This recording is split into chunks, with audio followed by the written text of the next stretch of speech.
Buenas tardes, estamos en el comentario positivo el día de hoy. Vamos a ver el siguiente tema, que es Jesús y su palabra.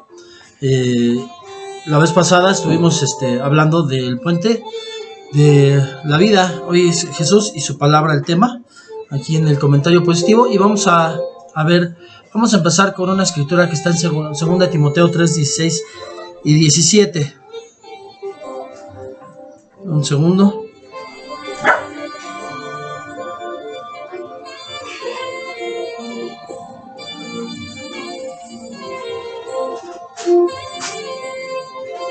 Dice la palabra de Dios: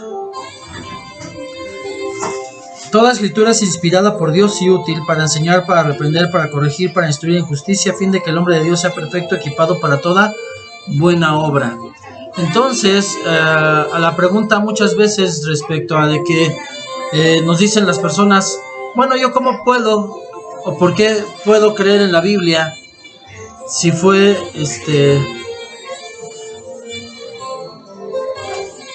escrita por hombres? Bueno, sí, fue escrita por hombres, es verdad, pero fue inspirada por el Espíritu Santo. Y por medio del Espíritu Santo fue entregada a nosotros. Y bueno, cuando nosotros nos damos cuenta de que la Biblia es verdad, es cuando la ponemos en práctica y nos damos cuenta. Yo puedo finalmente hablar de mi personal testimonio y entender que en el tiempo en el que el Señor me ha traído bajo sus alas, he aprendido o más bien he entendido, he llegado al entendimiento de que es útil para enseñar, para reprender, para corregir y para instruir en justicia. Antes de conocer de Cristo, todo lo dejábamos inconcluso, todo lo hacíamos mal, dejamos relaciones dañadas, familiares, quizás trabajos inconclusos, estudios inconclusos, una serie de cosas. Y hoy estamos en Cristo y hoy vemos que el empezar a tomar la decisión correcta en el momento oportuno, bueno, pues nos lleva a esto, nos enseña, nos corrige y nos instruye. Eso es lo que hace la palabra. Sí, la escribieron hombres, pero eran hombres que no podían mentir. Esto es lo que tenemos que subrayar principalmente. Eran hombres que no podían mentir. Yo no me atrevería a hacer un escrito y decir, lo escribió Dios. Ha habido mentirosos que han dicho, a mí me inspiró el Señor para hacer esto, o me inspiró para lo otro. Y escriben, y hay por ahí un libro sagrado que dicen que es el otro testamento de nuestro Señor Jesucristo, cuando en realidad ya fue cerrado el canon con el grupo de libros que tenemos en la Biblia, y no hay más, no existen otros solamente. Entonces estamos hablando de que las escrituras de la Biblia son las que están inspiradas por Dios, toda la escritura, pero la sagrada. Estamos hablando de personas hebreas que conocían esto y finalmente lo están enseñando de esa manera. Ellos no estaban incluyendo aquí ningún otro libro externo. Quizás en el primer siglo los cristianos utilizaron en algunas ocasiones también el leer algunos de los libros apócrifos, que en realidad no tienen nada de malo. Lo único que podemos entender es que no es inspirado por Dios. Una vez que lo estudiamos, nos damos cuenta de dónde se encuentra el punto, el por qué no entró en el canon, porque no fue inspirado, porque hubo un grupo de personas que se dedicaron a estudiar el Antiguo Testamento para ver cuáles eran los libros que se iban a incluir, y en el Nuevo Testamento lo mismo. Entonces, ese grupo de personas eran personas que no podían mentir, que sabían que estaban sirviendo al Dios verdadero y no se iban a atrever a hacerlo. Bueno, continuando, dice también que entonces, dice, a fin de que el hombre de Dios sea perfecto, equipado para toda buena obra. ¿Qué perfección? No la perfección que me da el que yo ya no tenga errores, sino un hombre que realmente ha entendido lo que el Señor quiere. El Señor Jesús es el que nos perfecciona, y nosotros vamos caminando en esa perfección hasta que alcancemos, dice la Escritura, la estatura del varón perfecto. ¿Quién es el varón perfecto? Por supuesto, sabemos, el varón perfecto es nuestro Señor Jesucristo. Entonces vamos a ver una escritura que se encuentra en 2 de Pedro 1, 20, 21. Permítame. 2 de Pedro, capítulo 1, versículo 20 y 21. Bueno, pues dice la palabra: Pero ante todo sabed esto, que ninguna profecía de la Escritura es asunto de interpretación personal. Pues ninguna profecía fue dada jamás por un acto de voluntad humana, sino que hombres inspirados por el Espíritu de Dios hablaron de parte de ellos.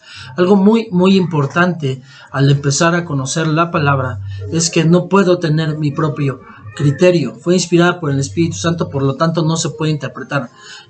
Algunas personas nos dicen, se interpreta sola, es verdad. El Espíritu Santo lo único que hace es explicárnosla, pero nosotros no podemos atrevernos a esto. Hay dos palabras que existen, que una es exégesis. Un exégeta es aquel que permite que el Espíritu Santo le explique para que él pueda desarrollar un tema quizás complicado de una manera sencilla y que sea entendible para las personas. Alguien que hace exégesis es alguien que tiene su propio criterio y que inclina la escritura a fin de que las personas por medio de la escritura crean lo que él quiere enseñar. Son dos cosas muy distintas. Es bien importante que podamos ver la diferencia.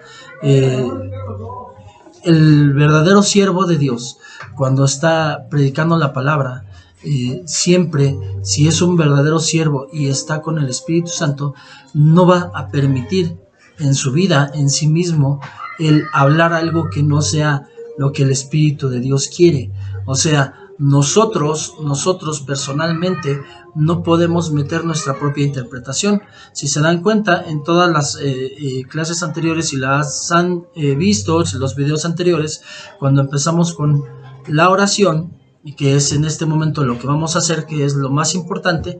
Normalmente yo inicio con la oración, ahora era importante llegar hasta esta introducción primero, pero en los anteriores leemos una escritura, hacemos la oración, y en la oración siempre digo que sea el Espíritu Santo el que nos redarguya y nos enseñe, no yo, no mi criterio, no mi pensamiento. Vamos a hacer esa oración y recordar exactamente ese punto de cómo le entregamos al Señor Espíritu Santo el control de esta clase para que Él sea el que nos guíe.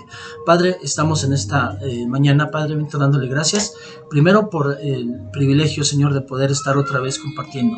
Segundo, Padre, pidiéndole que sea el Espíritu Santo que no permita que yo haga exégesis de lo que se va a hablar, Señor bendito, sino que realmente usted me dé la oportunidad de ser un exégeta en este momento, Padre bendito, que pueda acercar a mis hermanos la explicación correcta, pero no lo que yo quiero entender o lo que yo quiero creer o lo que a mí me enseñaron durante años grandes maestros bendecidos, Padre, que agradezco a cada uno, mi Padre espiritual el día de hoy, todo lo que he aprendido, pero en realidad lo que yo quiero expresar es lo que el Espíritu Santo quiere que se exprese hoy, Señor bendito. Ese es exégesis y no exégesis. Me pongo en sus manos y sé, Padre, que haciéndome a un lado será mejor esta clase que si yo me pongo al frente. Gracias, le doy toda la gloria y la honra en el nombre de Jesús.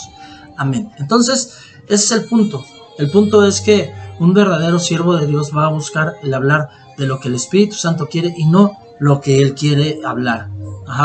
Eso quiere decir que no puedo tener mi propio criterio y tengo que respetar que fue inspirada por el Espíritu Santo y que el único que tiene la autoridad de explicárnosla es el Espíritu Santo. Si usa hombres, como en este caso, tengo el privilegio de poder yo ser el que comparta, pero la voz es del Señor. El Señor es el que está hablando y está hablando a su iglesia para que ustedes puedan entender un poco más y caminar en ese entendimiento. Vamos ahora a la carta a los Hebreos, en el capítulo 4, en el versículo 12 y 13, dice la palabra: porque la palabra de Dios es viva y eficaz, y más cortante que cualquier espada de dos filos. Penetra hasta la división del alma y del espíritu, de las coyunturas y los tuétanos, y es poderosa para discernir los pensamientos y las intenciones del corazón. Y no hay cosa creada oculta a su vista, sino que todas las cosas están al descubierto y desnudas ante los ojos de aquel a quien tenemos que rendir cuentas. Bueno, en esta parte vemos que algo bien importante es que es viva y eficaz, pero necesita que tenga algo para que sea viva y eficaz, que se ponga en práctica. Eso es lo que demuestra que es viva y eficaz, que la pongamos en práctica. Si no la ponemos en práctica, la escritura es una palabra muerta. Hay personas que creen que van a tener buena suerte por abrir el Salmo 23 o el Salmo 91 o algún otro, su Biblia, y ahí tenerla en un mueble y con eso van a tener buena suerte. Esto no es de suerte y esto no es de la Biblia. La Biblia es viva cuando yo la pongo en práctica. Tiene vida en mí. O sea, es una palabra poderosa, pero solamente si la pongo en práctica, si tiene vida en mí. Esto quiere decir que si yo no la pongo en práctica, O sea, puedo aprenderme toda la Biblia, pero seguir viviendo igual es una palabra muerta. Si yo conozco la palabra, sé lo que me dice y lo que Dios quiere que no haga, y sigo haciéndolo, pues es una palabra muerta. Entonces, también vemos aquí que una vez que la palabra de Dios es viva, entonces es eficaz. Eficaz quiere decir que va a hacer algo, y algo bien. Algo eficaz es que va a hacerse algo correcto y que va a dar buenos resultados. Y es más cortante que cualquier espada de 2 filos. Algo bien importante es que vamos a hablar de una katana, una espada oriental, es curva y solamente tiene un filo. Entonces cuando penetra en la katana, al penetrar corta, pero al salir se tiene que hacer un esfuerzo contrario fuerte para que pueda salir, porque cuesta trabajo. Pero una espada de 2 filos, como la espada tipo española, al enterrarla tiene filo de ambos lados, y entonces corta al entrar y corta al salir.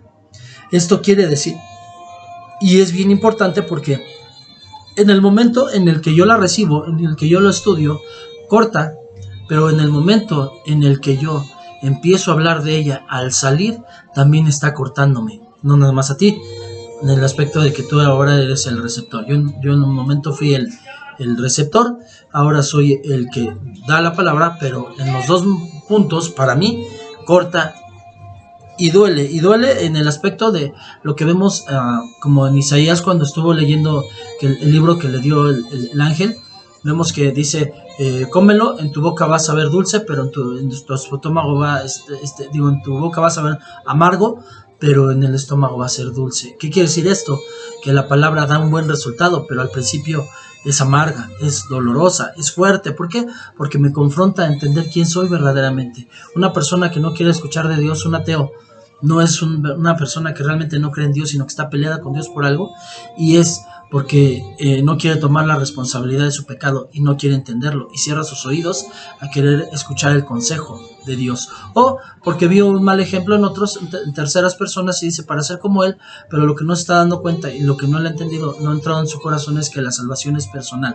¿Qué quiere decir esto? Si mi esposa quiere o no quiere, entiende o no entiende, si yo busco de Dios y hago lo correcto, mi salvación no depende de ella o de que ella decida o que haga, depende de mí. En cuanto a la parte de consejería, sí necesito darle el consejo correcto en el momento oportuno, pero ya una vez que fue salido de mí, en ella, si hace mella o no, es una decisión personal. El Señor es una persona, es un caballero y no nos obliga nunca. Amén. Entonces, corta y duele, y vamos a hablar de esa parte como un ejemplo de una operación. Vamos a hablar de que a una persona le quieren operar a corazón abierto. ¿Qué tienen que hacer? Bueno, pues para cortar utilizan un bisturí, y vamos a entender esto. El bisturí no puede decir que él curó a la persona. Ahora tampoco la persona que utiliza o que pasa el bisturí, porque la persona que pasa el bisturí es instrumentista, él conoce el bisturí, se lo pasa ¿a quién? Al médico. Entonces, ¿quién es el que realmente está haciendo la operación? El médico. Aquí el bisturí quizás somos las personas que tenemos la oportunidad de compartir la palabra, que Dios nos ha dado ese privilegio. El instrumentista es el Espíritu Santo, pero Dios Padre es el que realmente es el que está ejerciendo una sanidad en tu vida. Él es el médico de médicos, el Dios todopoderoso. Él es el único que te puede sanar, Él es el único que te puede curar. Ahora, dice también que penetra y hasta el alma y el espíritu. Quiere decir que esto no es como una operación común, una operación a corazón abierto. Te abren y ven lo que hay en tu corazón, pero el médico de médicos entra hasta el alma y el espíritu. Dice las coyunturas y los tuétanos, y es poderosa para discernir los pensamientos y las intenciones del corazón. O sea que el Señor sabe. Por eso muchas veces yo recalco en la parte de que cuando se les está compartiendo la palabra a las personas, inmediatamente se dan cuenta, yo ya hablé de Romanos 19 y no los invité a hacer la oración de fe. ¿Por qué? No porque no se tenga que hacer, es algo que sí tenemos que hacer, pero tenemos que ser guiados por el Espíritu Santo, porque muchas personas todavía no entienden y se les invita. Y muchas veces aceptan para que yo no esté molestándoles, porque ya les insistieron mucho, porque en ese momento tienen un problema emocional y en su momento emocional buscan de Dios, pero no tienen todavía la convicción. A eso yo le llamo el complejo del borracho, porque un borracho hoy está ebrio, está mal, mañana amanece con dolor de cabeza, con vómito quizás, jura y perjura que no va a volver a tomar y quizás no hasta el otro día, que sea el mismo día, ya está otra vez borracho.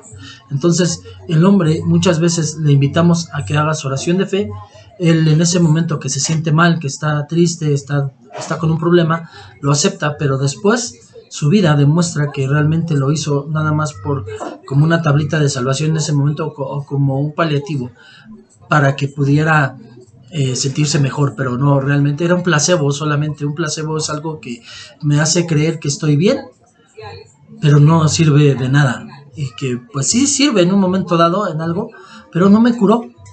Un paliativo es algo que me sirve, pero el problema es que muchas veces nosotros, cuando yo tengo dolor de estómago, lo que hago es buscar un medicamento que me quite el dolor de estómago, pero el dolor de estómago me está indicando que hay un problema en el estómago. Lo que yo tendría que buscar es curar, pero lo que yo hago es aminorar el dolor. Entonces, una persona en la vida muchas veces busca nada más de Dios para aminorar el dolor, no para sanarse. Entonces, dice aquí que todo está revelado delante de Dios. Él conoce nuestro corazón, Él sabe si realmente lo estás haciendo sinceramente o lo estás haciendo nada más con una necesidad, con una urgencia, con una tristeza, con una emoción o por obligación o porque ya no te estén molestando. La verdad existe y hay que tomarla, eso es una realidad. Dios sabe quién eres, en dónde estás parado y qué estás haciendo. A Él no lo puedes engañar. ¿Recuerdas la clase anterior del puente de Dios? A Dios no lo engañas. A lo mejor si yo te hubiera preguntado de frente en qué lado del puente estás, tú me hubieras dicho con Dios, pero Él sabe de qué lado del puente estás realmente. Entonces, esto nos hace entender que tenemos primero, estamos hablando de la Escritura, entonces primero tengo que conocer la Escritura, que era lo que hablábamos de la conversión bíblica, es oír, creer, arrepentirse, confesar y bautizarse. Son 5 pasos. El primero es oír. Si no hay alguien que me predique, ¿cómo voy a escuchar? Después de escuchar, entonces tengo que creer lo que escuché. Y ahí viene entonces la parte de entender lo que está diciendo el Señor y entender entonces que hay una serie de filosofías en el mundo. Y entonces, ¿cómo voy a aprender? ¿Y cómo voy a entender? Bueno, poniendo en manos del Espíritu Santo, Él me va a decir y revelar la verdad.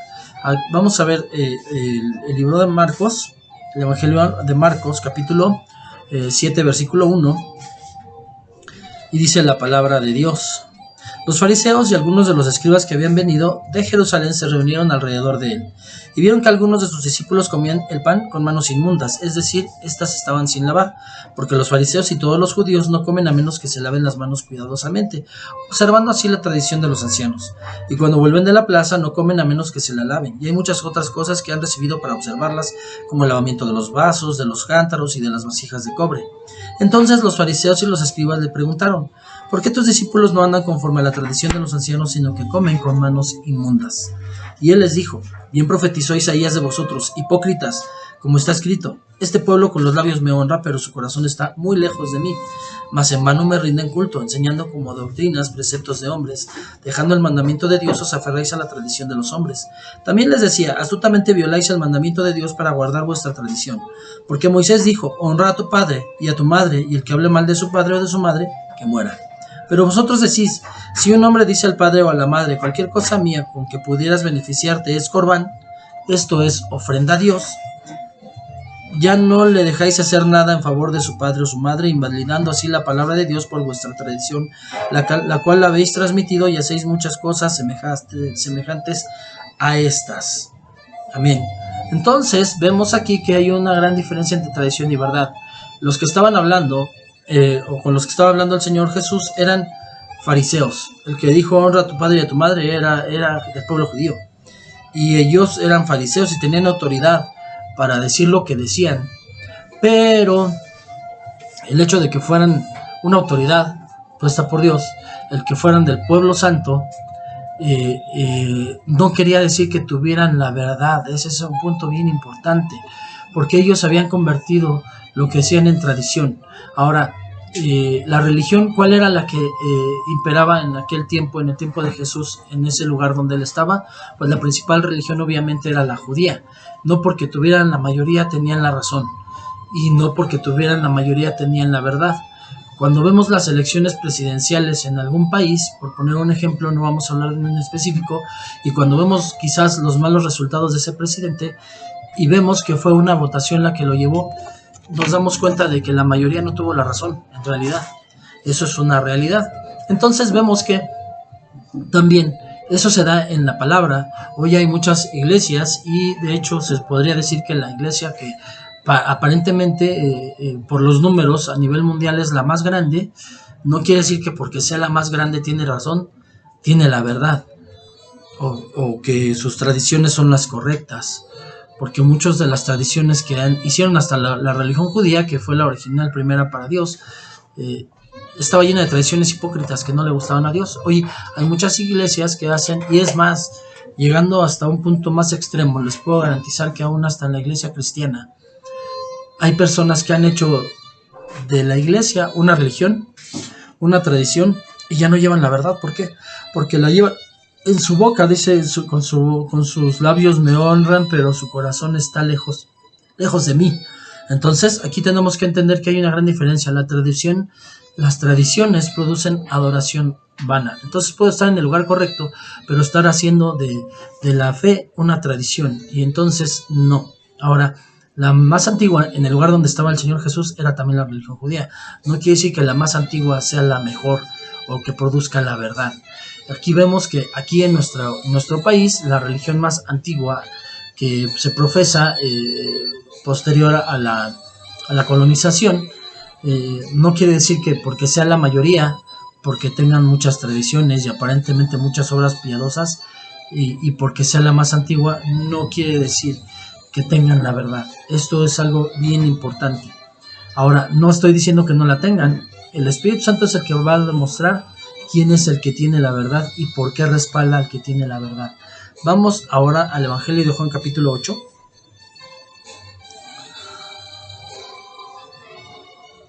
Capítulo 8, versículo 31. Dice la palabra: Entonces Jesús decía a los judíos que habían creído en él: si vosotros permanecéis en mi palabra, verdaderamente sois mis discípulos, y conoceréis la verdad, y la verdad os hará libres. Entonces, algo bien importante: había judíos, eran del pueblo santo, sí. Habían creído en Jesús, sí. Tenían dos cosas importantes: eran del pueblo santo y habían creído en Jesús. ¿Qué les faltaba para realmente ser del pueblo santo? En realidad dice: si vosotros permanecéis en mi palabra. Entonces alguien que no permanece en la palabra de Jesús no es un verdadero discípulo. Ahora, tenemos que tener algo bien importante, un concepto bien importante, es que la palabra cristiano solamente se pronuncia 3 veces en el Nuevo Testamento. La palabra discípulo se pronuncia 333 veces. Algo bien importante esa diferencia, porque antes de ser llamados cristianos nos llamábamos discípulos de Jesús. Somos personas que estamos aprendiendo de nuestro maestro es el Señor Jesús. Esa es la parte más importante.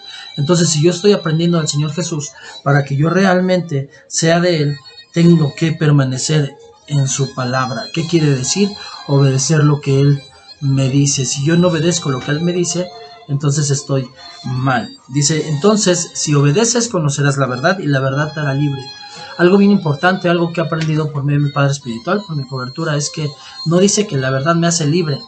Digo que el conocer la verdad me hace libre, sino la verdad, el hacer la verdad. La verdad es la que me hace libre, no el conocerla.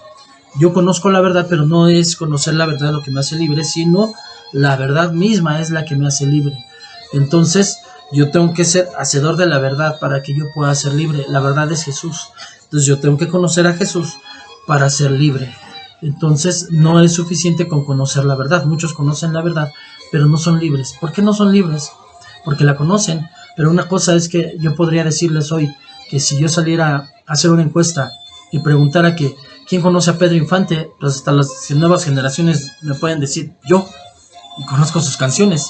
Pero finalmente no tuviste una relación con él, no lo viste cara a cara. Yo mismo, él murió antes de que yo naciera, entonces yo puedo saber de Pedro Infante, haber visto sus películas y conocer sus canciones, pero yo no tuve una amistad con él, una intimidad con él, no fuimos amigos. Yo no puedo saber, yo no soy de los tan cercanos que pudiera saber ese rumor que hay de que ese Antonio Pedro era él. Hay un rumor y que no se ha demostrado, simple se queda en un rumor. Hay muchas pruebas que comprueban que sí, hay otros que testiguan que no, hay un certificado que demuestra que sí murió, pero realmente yo no fui tan íntimo ni tan cercano como para decir que quién tiene la verdad. Esa es la diferencia. También en Cristo esto es así. Quizás el 90% de las personas a nivel mundial quizás han oído hablar alguna vez de Jesús. Muchos, hay en México hay más de 2000 religiones cristianas registradas. Eso no quiere decir que tengan la verdad. Conocen la verdad. Todas las iglesias que se llaman cristianas tienen una Biblia. Podemos quizás criticar las Biblias de la iglesia tradicional, pero hay una serie de libros que coinciden, solamente ellos ponen otros que nosotros le llamamos apócrifos y ellos deuterocanónicos, pero los que no son, coinciden, ellos tienen la verdad. ¿Por qué no son libres? Porque una cosa es tener la verdad y otra cosa es vivir en la verdad, estar con la verdad, conocer, tener una relación personal con Cristo. Por eso también, hasta en las iglesias cristianas, estoy seguro que más del 90% de las personas que van a una iglesia no han tenido una intimidad con Jesús y por eso no son libres, por eso siguen atadas a muchas cosas. Es un pequeño porcentaje, ese pequeño remanente que dijo Jesús que nunca se va a perder en la iglesia, es el que realmente permanece en su palabra y es verdaderamente su discípulo. Entonces, ahora vemos que hay una gran diferencia entre la tradición y la verdad. Y la creencia intelectual en Jesús no es suficiente. No puedo solamente creer en Jesús intelectualmente. Intelectualmente muchos creen en Jesús y en una iglesia yo si pregunto, ¿crees en Jesús? Obvio, todos me van a decir que sí, pero sientes su presencia, caminas con él diario, platicas con él diario, sabes que va a tu lado, ¿lo ves como algo real o todavía no? Porque yo te voy a decir algo, si tú te dices cristiano y haces cosas que tú sabes que si el Señor Jesús estuviera enfrente de ti, ¿no las harías? Quiere decir que no has entendido, porque la fe ve lo imposible, no ve para creer, cree para ver. Entonces, si el Señor Jesús dijo, estaré con ustedes todos los días hasta el fin del mundo, es una verdad. Entonces, si tú crees que el Señor Jesús no te ve cuando no estás en la iglesia y cuando no te ven los hermanos, pues estás bien equivocado y no estás en la verdad, porque no estás en Jesús. Si tú ves al Señor Jesús caminando a tu lado diariamente contigo, entonces ese es un verdadero discípulo. Entonces el ser padre de cristianos o hijo de cristianos o amigo de cristianos o estar en una iglesia no más de cristiano es una decisión personal y lo que yo tengo que hacer es creer y ser fiel a la palabra, caminar en ella. Vamos entonces a Juan 6, 31 y 32.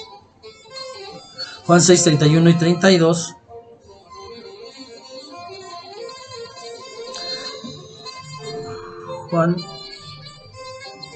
Es Juan 8, 31 y 32. Es la que ya vimos, es Juan 10, perdón, vamos a la escritura de Juan 10, 10. Juan 10, 10 dice la palabra. El ladrón, este punto es bien importante, porque me gustaría poder empezar desde antes, porque hay que conocer el contexto de esta escritura, porque es muy importante. Vamos a leer desde el 1 y dice, en verdad os digo, el que no entra por la puerta en el redil de las ovejas, sino que sube por otra parte es ladrón y salteador. Pero el que entra por la puerta es el pastor de las ovejas. Muchas veces hay algunos que llegan a las congregaciones para llevarse a las ovejas que tienen a su pastor. Ese es el ladrón y el salteador. A este le abre el portero, al verdadero pastor, y las ovejas oyen su voz y llama a las ovejas por su nombre, y él las conduce afuera. Cuando un hombre de Dios está fiel a Dios y es pastor, las personas no escuchan la voz de su pastor, escuchan la voz de Jesús por medio de su pastor, entonces lo siguen. Cuando saca todas las suyas, sus ovejas, va delante de ellas y las ovejas no siguen porque escuchan su voz. Algo que es bien conocido todavía en Palestina, porque desde los tiempos antes de Jesús hasta hoy todavía se hace, es que los pastores tienen tanto amor a las ovejas que cuando las llevan a pasear al campo, ellos van delante de ellas y ellas oyen a su pastor y lo siguen y lo aman. En otras partes del mundo la costumbre es que van atrás con un fuete y les van pegando a las que se van dispersando los pastores y ellas se mantienen en el grupo, pero porque el pastor les va pegando con un fuete. en Palestina tienen la costumbre de tratar con tanto amor a la oveja que la oveja sigue a su pastor.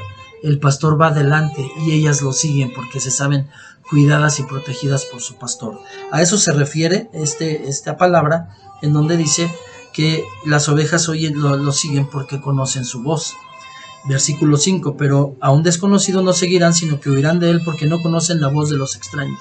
Cuando yo por medio de un verdadero siervo de Dios escucho la voz de mi Señor Jesús, aprendo a discernir la voz de mi Señor Jesús, y entonces cuando viene un extraño que no tiene la voz de mi Señor Jesús, no lo voy a seguir, porque yo no estoy escuchando la voz de mi papá espiritual, sino de mi Señor Jesucristo.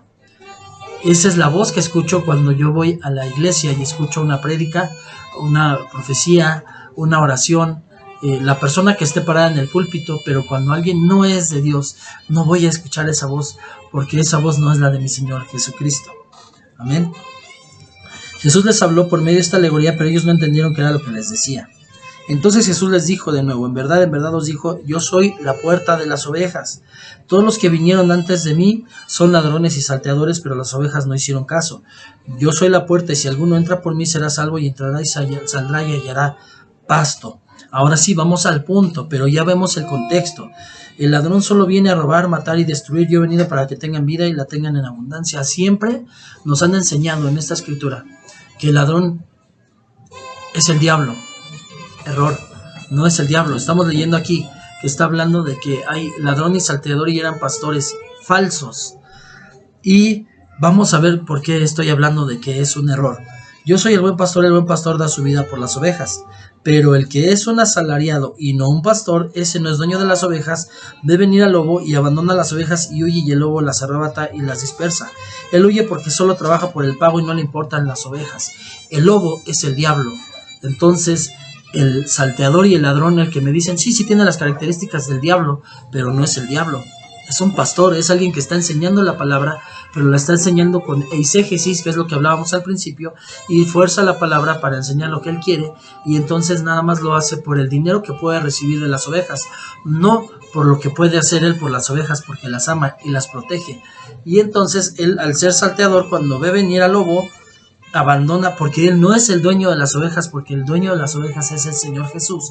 Abandona las ovejas y huye, y el lobo las arrebata y las dispersa.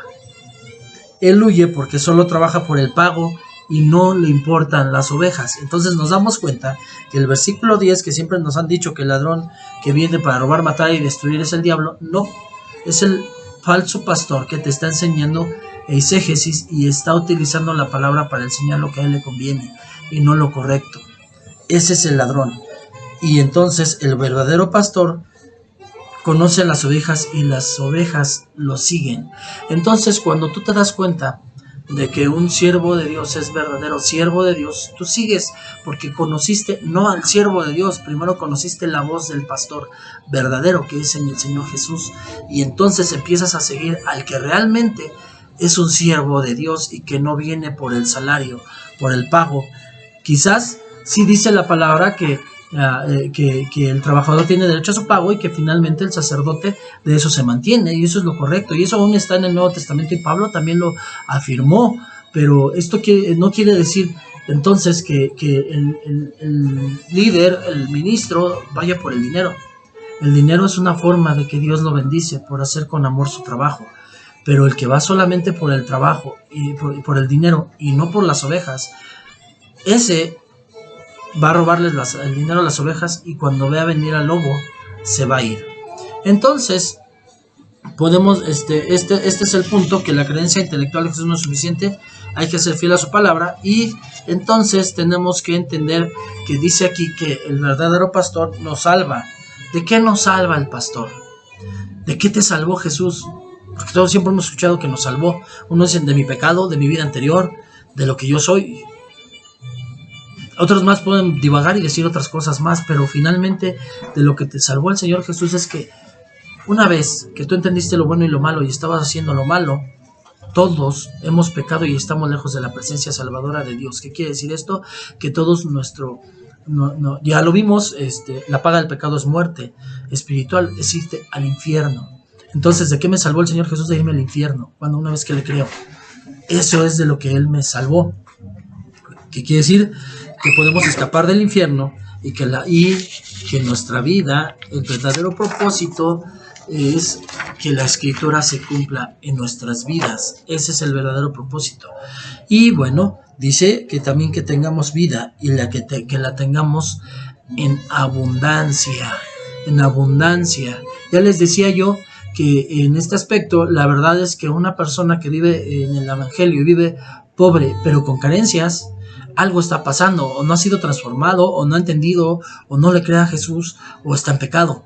Muchas cosas pueden pasar, pero algo está mal ahí, porque una persona que ha entendido no necesariamente va a ser millonario, aunque Dios no está peleado con los millonarios, pero sí hay millonarios, verdaderos hijos de Dios, hay ricos, verdaderos hijos de Dios, y las personas que no tienen dinero, o más bien no son millonarios, pero el verdadero hijo de Dios no le falta nada. O sea, Dios nos da lo suficiente. Lo suficiente quiere decir que no tienes por qué tener carencias de nada, de nada vas a carecer, porque el Señor te ama y te va a cubrir con sus alas. Entonces, aún hasta la persona más pobre en el Evangelio no tiene por qué tener deudas, no tiene por qué no tener para comer un día, no tiene por qué no tener un trabajo, no tiene por qué. Entonces, cuando pasa esto, algo está pasando y tienes que analizarlo. ¿Qué está sucediendo? Porque el Señor dijo que no me iba a dejar todos los días de mi vida. Entonces, no necesariamente yo te puedo decir que si no eres millonario, estás en pecado. No.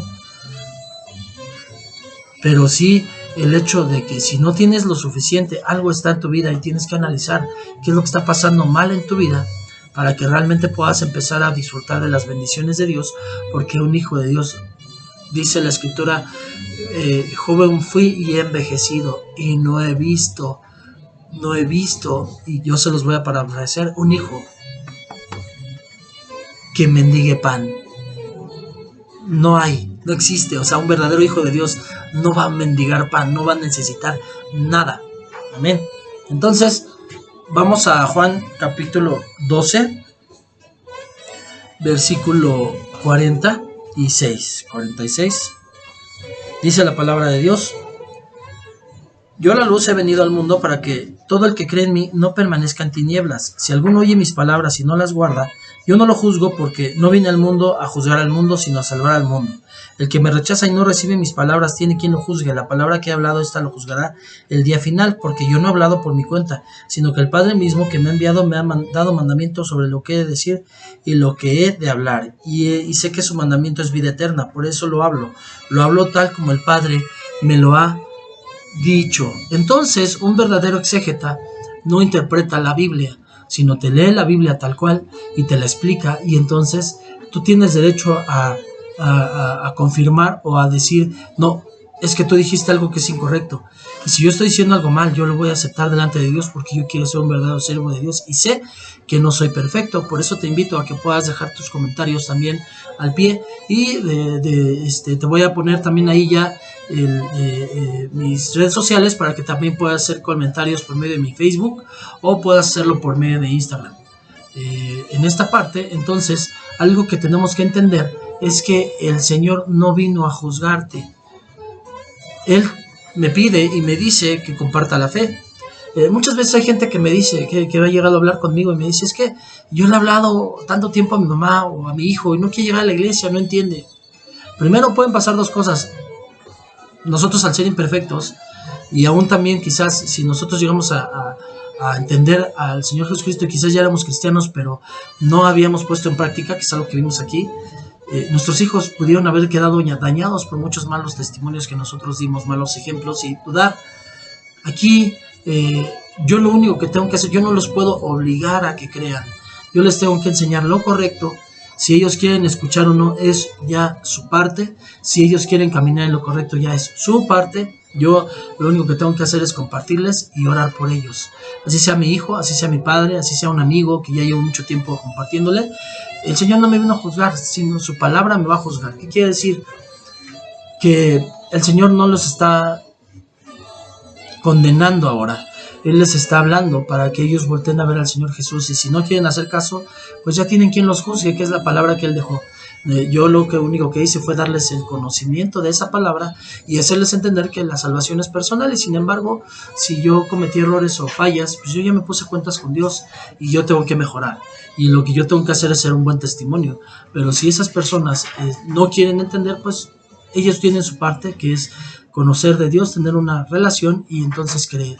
Y de todas maneras, yo algo que sí estoy seguro es que si dice la Escritura que si yo soy fiel, yo y mi casa seremos salvos, no es obligación que ellos sean salvos porque yo sea, pero sí, al ser salvo yo y tener testimonio, ellos quedan sellados, y algo tendrá que pasar para que el Espíritu Santo les haga redarguir. Quizás tenga que pasar por algo muy, muy difícil para que volteen sus ojos a Cristo, como lo hizo Nabucodonosor cuando estaba como bestia en el desierto, que pasó 7 años, y hasta que él no volteó sus ojos al cielo, dice la Escritura, ¿de dónde vendrá mi socorro? Alzaré mis ojos al cielo. Eso dice la Escritura. Entonces, hasta que no volteamos los ojos al cielo y reconocemos la autoridad de nuestro Padre, de nuestro Dios, entonces dejan de pasarnos situaciones y cosas. Y quizás muchos dicen, bueno, es que no tengo una tragedia, pero finalmente te voy a decir una cosa. A lo mejor pueden decir, mira, ese es millonario y ve cómo vive, sí, pero también por eso está también la parábola del hombre rico y Lázaro. Lázaro tuvo su parte de males y llegó al paraíso. O más bien al seno de Abraham, porque en ese momento todavía no llegaban al cielo, lo dice la Escritura. Estaban en el seno de Abraham, y el hombre rico se fue al infierno a pasar su parte de sufrimientos por no haber entendido. Entonces alguien puede ser rico, puede tener una vida de placeres y decir, mira, yo no necesito de Dios. Pues sí, aquí, pero lo que se olvidan es que aquí es un suspiro y es una vida eterna la que vamos a tener del otro lado. Y puedo o no tener razón, yo se lo he dicho muchas veces a los enfermos terminales cuando les hablo, que quizás me dieron la oportunidad de escuchar, pero nunca se dieron la oportunidad de tomar lo que Dios les estaba dando. Y les digo en el último momento, quizás si tú tienes razón y no es cierto lo que digo, pues no importa, pero si tengo razón, hay una gran diferencia en a dónde vas a ir solamente por creer. Y gracias a Dios, el 100% de las personas a las que les he hablado han hecho su oración de fe. Esto no me puede garantizar que sean salvos, solamente Dios lo sabe. Yo tengo que hacer, es mi trabajo, no puedo dejar de hacer mi trabajo, que es acercarlos a Dios hasta el último momento, pero Dios solamente es el único que sabe si hicieron su oración de fe por miedo, por de dónde iban a ir, o por realmente por amor a Jesús y por querer estar con Él. Entonces, de algunos el Señor me ha mostrado que fueron salvos, me ha dado la respuesta, de otros no lo sé, pero mi trabajo es que aún hasta un enfermo terminal le tengo que hacer la oración de fe. Pero lo que yo sí sé es que eso es lo que hace la gran diferencia.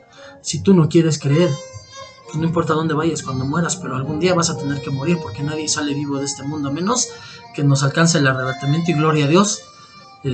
No tendremos que ir a ningún lugar de sufrimiento si el arrebatamiento nos alcanzó y nos unimos con nuestro Señor Jesucristo. Pero ¿y si no fue así? ¿Y si yo tengo razón? El problema no es de aquí, porque aquí tú puedes decir, ay, es que esto es un infierno. Sí, es un pequeño infiernito que no se compara para nada. Si ves lo vasto del universo, así es mi Dios. Entonces el que tú rechazas a mi Dios es de ese tamaño, no del tamaño de los sufrimientos que tienes en la tierra, sino del tamaño de los que tendrás en el universo. De ese tamaño es el infierno para el que decidió no aceptar al Señor Jesús. Entonces la diferencia es la decisión personal, lo que tú quieres creer, pero yo te tengo que decir la verdad. Entonces, ¿cuál es la conclusión de esta clase hoy? Conocer y usar la palabra de Jesús como el Señor la usó. Nosotros podemos ver en el libro de Mateo, en el Evangelio de Mateo, capítulo 4, en las tentaciones de Jesús.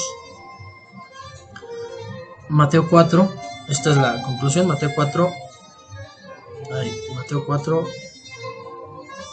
1. Entonces Jesús fue llevado por el Espíritu al desierto para ser tentado por el diablo, y después de haber ayunado 40 días y 40 noches, entonces tuvo hambre. Y acercándose el tentador le dijo, si eres hijo de Dios, di que estas piedras se conviertan en pan. Pero él respondiendo dijo, escrito está, no solo de pan vivirá el hombre, sino de toda palabra que sale de la boca de Dios. Entonces el diablo le llevó a la ciudad santa, y le puso sobre el pináculo del templo, y le dijo, si eres hijo de Dios, lánzate aquí abajo, pues escrito está, a sus ángeles te encomendará y en las manos te llevarán, no saque que tu pie tropiece en piedra. Jesús le dijo, también está escrito, no tentarás al Señor tu Dios. Otra vez el diablo, le llevó a un monte muy alto y le mostró todos los reinos del mundo y la gloria de ellos, y dijo, todo esto te daré si postrado me adoras. Entonces Jesús le dijo, vete, Satanás, porque escrito está, al Señor tu Dios adorarás y solo a él servirás. El diablo entonces le dejó, y aquí ángeles vinieron y le servían. Bien importante, el usar la Biblia como Jesús la usó es ver este testimonio de cómo fue tentado. Nosotros vamos a caminar con tentación. Dios nos tienta, no, es el diablo. Dios nos prueba para crecer. El diablo es el que nos tienta para tropezar. Pero vemos cómo respondió el Señor Jesús. Primero vemos que del versículo 3 el tentador le dijo, si eres hijo de Dios, di que estas piedras se conviertan en pan. ¿Tenía 40 días de ayuno? Sí. ¿Tenía hambre? Sí. ¿Era hijo de Dios? Sí. ¿Podía haber hecho las piedras pan sin que hubiera pecado o problema? Sí. Y se las pudo haber comido. Pero él, en vez de dejarse llevar por las emociones, porque nosotros somos bien emocionales, me pasa alguna situación y quiero tomar mi decisión en vez de ponérsela en manos de Dios, y después le digo a Dios, ¿por qué pasó esto? Pues porque no pensé en Dios, sino en mí, en mis emociones. En ese momento, si yo tengo el poder de hacer que las piedras se conviertan en pan y tengo hambre, es lo que voy a hacer. Pero el Señor Jesús respondió, escrito está, no solo de pan vivirá el hombre, sino de toda palabra que sale de la boca de Dios. Él sabía cuál era su verdadero alimento, que era la palabra. Primero, sabía cómo contestarle al diablo, estaba preparado con la palabra. Lo primero que yo tengo que hacer para vencer las tentaciones y para no ser emocional es conocer la palabra y saberla usar. Esa es mi arma, mi espada, la palabra. Pero vamos a compararlo. En aquel tiempo era una espada la palabra, hoy un arma era una espada. Hoy en este tiempo un arma es un arma de fuego, una pistola. Si yo soy soldado o policía y traigo un arma de fuego y nadie me capacitó y empiezo a disparar, pues me van a matar. Y finalmente hasta me quitan el arma y a lo mejor con ella es con la que me matan. Pero si yo estoy bien capacitado y he tenido bien a nivel mis prácticas de tiro, pues voy a poder saber ser certero y voy a poder saber también disparar en el momento oportuno. Esto también pasa en lo espiritual. Si la palabra, si la Biblia es mi espada, mi arma de fuego hoy, entonces lo que yo tengo que hacer es saberla usar, no solamente es tenerla. Muchos dicen, por eso precisamente les hablaba de las personas que lo abren en el Salmo 91 o en el 23, dicen que les va a traer buena suerte y la tienen ahí en su sala abierta. El tener la espada no te va a hacer victorioso, sino saberla usar. Si no la sabes usar, el diablo con esa misma te va a matar. Porque el diablo, si se dan cuenta, utilizó la palabra de Dios para tentarlo. Dice, entonces el diablo le llevó a la ciudad santa y le puso sobre el pináculo del templo y le dijo, si eres hijo de Dios, lánzate abajo, pues escrito está. El diablo se sabe la Biblia más que tú y que yo, y él la sabe usar. Y si tú no la sabes usar, tu arma, él te la va a quitar y con ella te va a acribillar. A sus ángeles te encomendará y en las manos te llevarán, no sea que tu pie tropiece en piedra. Pero Jesús le dijo, también está escrito, no tentarás al Señor tu Dios. Entonces, sí, se sabe la Biblia el diablo, pero tú la sabes usar y es el arma más poderosa que hay contra el diablo cuando la sabes usar. Entonces vemos también aquí que no fue manejado por el orgullo, puesto que dice, dijo, pues si eres hijo de Dios, no, a ver, demuéstrame que eres hijos de Dios. A ti cuando te pican la cresta, te dicen, a ver, demuéstrame esto, y ahí vas de menso y lo demuestras. No, o sea, yo no tengo que demostrarle nada a nadie. Alguna vez yo les explicaba respecto a mi fe, que yo sería, mi fe es tan fuerte que yo podría amarrarme una pañoleta en los ojos y salirme y caminar sobre una avenida y sé que no me va a pasar nada. Y me dijeron, a ver, hazlo. Y les dije, yo te estoy diciendo de qué tamaño es mi fe. Yo no voy a tentar a mi Dios. Creo que el Dios me cuida de esa manera, pero no tengo que comprobarte a ti nada. Yo lo sé en mi corazón. Amén. Entonces no fue manejado por el orgullo. Vemos en el versículo 6 que dice, lánzate abajo, pues tus ángeles se encomendará. Ni el poder ni el materialismo. El poder, él dice, te llevarán en tus manos, o sea que los ángeles están a su servicio, estaba diciéndole. Y él no le quiso demostrar eso, ni el poder ni el materialismo lo pudieron manipular. Hoy, de verdad, a una persona le ofrecen, a un hermano, hasta a un ministro, le ofrecen un puesto político, o muy buen trabajo y es capaz de dejar la iglesia con tal de irse al trabajo. El Señor ni el poder ni el materialismo lo pudieron manejar. Muchas veces también hay personas que están dispuestas aún a dejar hasta sus propias convicciones por tener un excelente trabajo o una posición, porque el hombre busca mucho el poder, la autoridad, y entonces está dispuesto aún hasta dejar sus propias convicciones para tener autoridad. Jesús no lo hizo así. Y vemos ya finalmente en el versículo 11, el diablo entonces le dejó y aquí vinieron ángeles y le servían. No quiso demostrárselo al diablo, pero en cuanto el diablo se fue, vinieron y lo hicieron los ángeles a servirle. Entonces, Jesús fue victorioso contra Satanás. Jesús no fue débil como lo presentan hoy. La mayoría de las películas sacan a un Jesús débil y a veces, en ocasiones, hasta podría parecer homosexual. Y no, Jesús era alguien que hablaba fuerte y alguien que tenía convicciones fuertes. Hoy la actitud de los hombres religiosos es no, es que Jesús me perdona, es que Jesús me comprende, es que abogado tengo para con el Padre, y se vuelven bien sabios con la palabra, pero para utilizarla con exégesis para su propia conveniencia. El resultado, seguimos en nuestro pecado. Jesús nos enseña cómo vencer. Su base fueron las Escrituras. Entonces, pues, si me estás siguiendo, la tarea es que conozcas la Biblia como Dios la usó y entonces empezar a leer diariamente la Escritura. Trata de leer mínimo dos capítulos diarios y te recomiendo iniciar leyendo el Evangelio de Juan. ¿Por qué? Porque los 4 evangelios fueron hechos por algo, pero cada uno tiene una visión de cómo era Jesús. Mateo habla del rey, Marco habla del siervo sufriente, Lucas habla del Hijo del Hombre y Juan habla de Dios.